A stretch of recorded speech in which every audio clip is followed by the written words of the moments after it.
All right, so I'm going to talk about the politics and football in Morocco. I'm going to start first with the political system of monarchy. So Morocco is ruled by a king under a constitutional monarchy, Mohammed VI. The role of the king, he is the leader of the country, the representative of the people.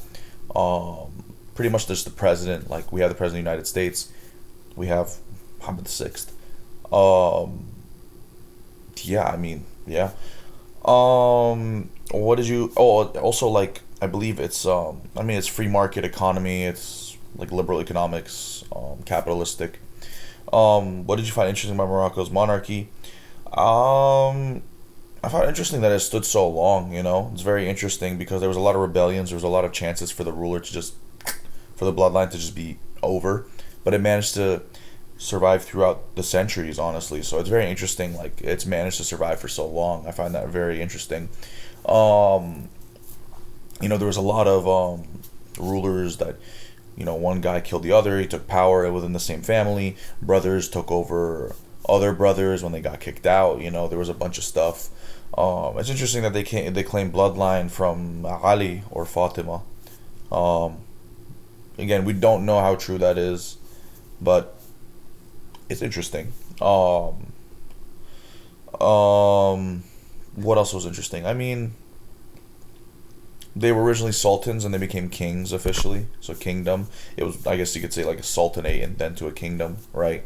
That's interesting. Also, I want to say the original rulers I don't think were like Moroccan per se. I think, well, I don't know. I might have to do more research, but I think they were saying how they came from Arabia, right? And they settled down in Morocco. So they were probably ethnically Arabs. And, the main population in Morocco is obviously like whoever was there, like Amazighs and other people and Berbers. So it's just very interesting. Like, this was sort of maybe an Arab dynasty that became Moroccans later on. But yeah, I mean, that's some of the stuff I found interesting. Now, beyond the Atlas lines, reflection. So the documentary and its characters. So basically, in this documentary, we're entering the world of football in Morocco, specifically like the smaller leagues, and we're looking at you know, the reality of the like a lot of these small time players have to go through to try to make it big, and how the national team, it looks so inspiring, it looks so big, but there's such a huge gap between the people at the bottom and the people at the top. Its main characters, I would say, there's one named Yusuf. He's a young guy, trying to make it. He doesn't have everything. There's another guy named Abdel Ali. He's a former player who we see in the documentary showed how he had to balance between, his love of sports, but also him getting bread on the table, so him having to do a job on the side. And we also met Aziz, who was a coach trying to guide the next generation of talents in Morocco. Um, how does the film reflect Moroccan society? Within this documentary, we can see that football, just like honestly, like South America, it seemed as a gateway to where people can make it out of like where they're at. If you're at the bottom, you have a chance to make it big, go to Europe, and go to the national team and get paid a lot of money. It's also a big thing within the culture. Like everyone plays soccer, the family plays soccer, the community loves soccer. Everyone comes around and plays soccer on the beach and plays soccer in their neighborhoods, on the streets, on the fields. Even I went to Morocco. Like you see like small fields that are just in the middle of the city. Like there's not really parks. There's just like soccer fields. You know what I'm saying? It's not so much like America. There's a lot of like the same way we have like basketball courts. There's soccer fields. So soccer is a big thing for Moroccan society. It's a big thing for Moroccan culture. It may be you could say it's a rite of passage, like for you to like pick up the ball and just play a little bit. You're kind of sort of a Moroccan or accepted as one. I don't know. I wouldn't say that 100%, but it's just like everyone plays soccer. Like that's just how it is. Like it's important for everyone. Even for people who don't play soccer, they just watching the team play is very important for them. What specific social issues are highlighted? So specific social issues, most apparent is the economic challenges. I mean, These players have to go, like, they want to play soccer. It's in their passion, and they want to make it big. Don't get me wrong, money is, I mean, okay, if we're going to say money is the primary motivation, it's one of the key motivators for why they want to make it big and why they want to, you know, live a comfortable life. But they are playing soccer because they love it. It's a sport they've grown up with. Their communities have trained them to love it. You know, they've all they've known for their entire life is soccer, and the fact is they have to balance that passion and that love with manual labor jobs like bricklaying and shopkeeping, and you know, just like these low, like these blue collar kind of jobs in Morocco. They have to make a living for themselves, otherwise they just won't get food on the table. It just shows, like, compared to America, or even compared to Europe, like in Europe they have academies, right, for soccer. And, like, the kids are able to balance school and going to the academy. But these kids, for example, like these young guys, they have to go to work and they have to do soccer. And the academies, I don't know how it works 100%, but definitely the financial stress, it's covered by parents, you know. It's, or even like when young guys are playing for actual clubs, like they're getting paid, like soccer is their job. For young soccer players, or for soccer players in general, they're getting paid when they're playing soccer. But these guys in Morocco, they're having to work and they're having to play soccer, and they're not getting any money from the soccer. So it's not like dual income. It's they're getting income and they gotta work hard for the thing that they really want to do. So it's just very interesting. Like economics, it's a huge thing within the society. Like not a lot of people are making money. You know, you don't really have the financial freedom to go play soccer. It's either you work and play, or you just work and don't play. Another thing is, like, for the youth opportunities, they mentioned like this 24-year-old thing. It's just very interesting. Like once you reach 24, once you reach over 24, like recruiters and like teams and clubs and European clubs, they're not really gonna focus on you anymore. It's just very interesting. Like, compared to like other places in the world, like I'd say Europe, America, there's not really that strict of a rule. Like not like they watch for young players, but it's not like as stressed. You know what I'm saying? Like people can make it. I don't know. It's just very interesting. Like they stress this in Morocco, and I don't really hear about this in other places. It's just, yeah, like a lot of soccer players end up just entering the pipeline where they don't find teams, they don't make it big, and they just have to leave soccer early because, you know, even though they're relatively young, like 25, 26, they just don't match the criteria. Like the rule is the rule, they break the rule, they can't do it. You know, no clubs want them. And then another thing I would highlight is like with family. There's definitely this theme of like, would you want to support your family or do you want to go into passion? Just like I said with economics, it's all related. You have the choice. You know, you could put all your time into your soccer dreams, but that's being selfish on your family because let's say your dad is just working like a minor blue collar job. That's not enough income for 4 people in a household, or 3 people, or 5 people in a household with siblings. Like, you need, as a responsibility, especially as a son, you are expected to support the family and make another source of income on the side to help that family, because it is tough in Morocco. It's not like America. It's not like Europe. Even in America, families are have to have dual income to get by. It's very difficult in the world in general to have just one parent making all the income, and just, you know, you have the freedom to just do whatever dreams you want to do. So it's just very interesting. Like, we have to see like this theme for young soccer players. Like, okay, economics, my family, do they need my help? They probably do need my help, but I want to do soccer. How do I balance it? It's a big issue. So this is very interesting. We have these social issues highlighted. And then, does the film focus on a specific city, village, or social group?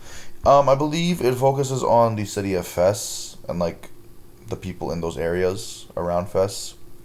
And how does setting shape the story? I mean, low key, Fes is interesting because it's very isolated. Like, when you look on the map, Fes is not really on a coast. It's far away from everything, to be honest.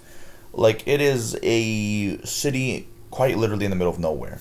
So when you have all these people like trying their best, Fes is like the only major city where they could find these like opportunities to work hard for their soccer dreams, to just pursue what they want to do. So when they don't get what they want, they're kind of just left there, you know, just having to work there now, because Fes, like, there's nothing really nearby. Like Paris is so big, it's such a big city. Like it is huge. Fes is not the same size of Paris or London. Like those cities are major cities, but they're not on the coast. But they're still big. There's still a lot of opportunity. Fes, it's not as big. It's kind of smaller, and it's also not really like a rich city.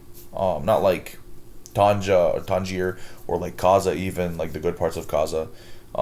It's just smaller. So like when you don't, and when you're in the surrounding areas, when you don't get what you want, that's kind of it. Like you're gonna have to move if you want to look for other opportunities, and people really can't afford that within this day and age, especially in Morocco. It's just a lot of money. They've grown up generations there. They have their family home. They have their family there. Like their family doesn't want to leave. So it's just very interesting. Like setting is very important in that sense because it probably would be different if they had more freedom of movement. But these guys are stuck in Fes in the countryside, so they got to make it out, Personal reflection: what did you learn from these videos about Morocco's culture, society, and challenges? It's very interesting. I mean, from the history video, you could see it was hard. Society wasn't always united. It wasn't always the best. It wasn't always the most secure, the most peaceful, the most calm. Because of all the rebellions and all the protests and dissidents within the country's history. Also, the instability with colonial powers as well. So Morocco now is in a better place, in much better times. Maybe since the beginning. Like the beginning was pretty good too. I think it was pretty like peaceful, and it was very good. We're sort of seeing that return back to normality. There's a World Cup being hosted there. Good things are on the rise. Things are on the pickup. Also, just from the video about football, we see like football is very important for culture. Like these people, they're not really having to worry about getting food or getting by or oppression. They can focus on other things like football, social stuff. You know what I'm saying? Like the society is pretty healthy when you have people worrying about football instead of food. However, Morocco still does have that problem. I can't lie. So it's on the come up. But anyway, like with football especially, football is very important. It's more than the game. It's a cultural gateway. It's a rite of passage, as I said. Everyone loves soccer. Everyone plays football to some extent. And yeah, I mean, the generation, the past generations, they have to choose if they want to do soccer or if they want to do a job. It's a very interesting dilemma that we have. It's just an interesting like sort of cultural question that Moroccans have to ask themselves. Like, do they want to continue with their passions, or do they want to go support their family and go put bread on the table and get money? So it's just very interesting. Like, we've learned these sort of like key things from these two different videos about the culture. How did the political and social context influence the lives of people you saw in the documentary? So I'm assuming that's the soccer one.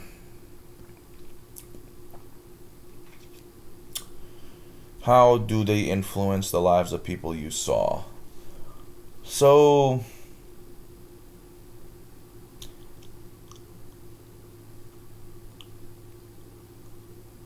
honestly,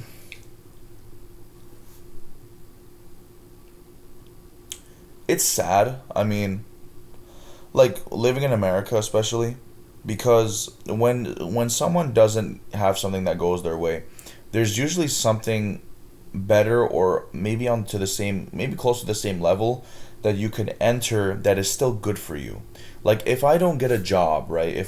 Let's say I'm pre-med, I don't get into med school, right? There is other ways you can make it work. You could keep trying, because there's really not really a limit to what you could do, and people usually like reach that limit eventually. Or you can just go find something else, like, I don't know, optometry school or CRNA, or like there are other adjacent paths you can take, or PA. So it's just interesting, like our opportunities in America are not linear. There's a lot of branches that you could take, and there's a lot of backups that are available. With Morocco, it's kind of all or nothing. It's you work or you do what you want, and if you don't get what you want, then you go to work. So you see what I'm saying? Like when these people, especially like with the 24/8 Shing, if they don't make it and they get to 24 and they get older than 24, then now they just got to start working on the street as street vendors, or they got to go work and some low collar blue collar job, and nothing like crazy, like getting barely like the minimum. I think the minimum wage is much much much lower there. I don't even know if it's a minimum wage. They get, what I'm saying, it's not like standardized. It's just, it's very harsh to work a job there. So you could see, like, because of like the politics and because of the social influences in the country, especially because of the politics, I would say, like economic policy, and it's not really a rich country. It's very hard for these people to find other opportunities available for them. Morocco is not really a country known for a lot of opportunities. Not a lot of people are like moving to Morocco per se for the opportunities, let's be honest. So it's very hard, like, you know what I'm saying? For Americans it'd be easy. For Europeans it's easy because there's so much in those countries to do, and there's so many things you could do. So many things you could specialize in, so many things you could enter without even having like the knowledge to do it. You can learn and then enter it. With Morocco, it's very all or nothing. So that's kind of what we can conclude from the political and social contexts. They do need to improve. Like, there needs to be maybe a revamp of the system itself, a rethinking of the age limit stuff, and how important is soccer to Moroccan society, how important it should be. How about a higher standard of education, being more stressed to people, and more professionals that are technically trained in Morocco instead of Europe and leaving Morocco. So I think there are bigger problems that the country has to focus on to fix political and social contexts. Maybe not as much focus on soccer, and try to get these people actual good jobs, fixing the economy, getting them jobs that they don't like have to literally just get food on the table the same day, like getting the money and just spending all that money on food, or giving all that money to family. You know what I'm saying? Make people comfortable, and they're going to start liking the country that they're living in. I would say that. So, I mean, I know I went kind of on a tangent, but you get what I'm saying. Like, the influence lives of people. It influences negatively the political and social contexts. I would say negative influence. There needs to be a vast improvement in how they influence the people to just coexist in their country. So that's kind of all I have to say. Hope that was enough, and yeah, thank you.